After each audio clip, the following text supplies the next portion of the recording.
And now, Chapter 33 of The Last Boy on Earth, Brady's Decision.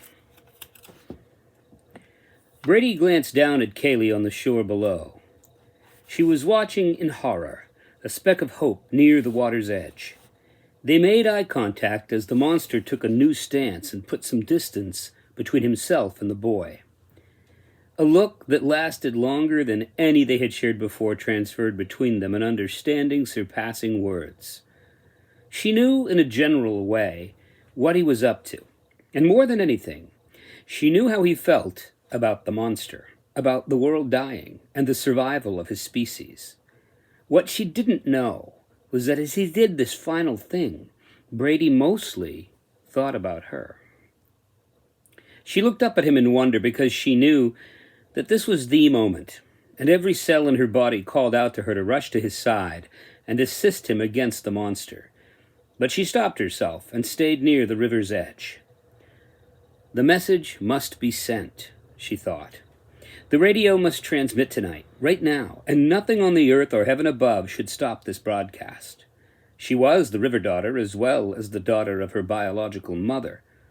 Like most things on the quiet earth, she was realizing that underneath the masks people wore all day, there was something more, much more. Only people didn't want to see the truth beneath the surface and the real shape of things, so they spent their time watching TV, working, worrying, and staying busy with trivial pursuits. Who was she, really, underneath the mask named Kaylee? Tonight would tell. She was the conduit, and tonight the power of the dead would flow through her into the transmitter built by the last wizard on Earth. Had she been able to hear through the wind and thunder, she would have witnessed Brady say, "I'm ready. I won't fight it. I surrender."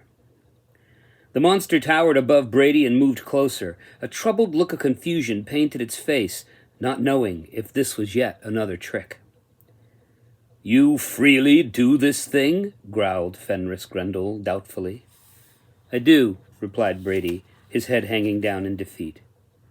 A peal of laughter from the broken bell of Fenris Grendel's heart rocked the air, and lightning flashes lit the sky, strobe lights showing the strange motion picture movement of the monster toward the boy. Kaylee's heart raced, and she shuddered with fear, her teeth clenching.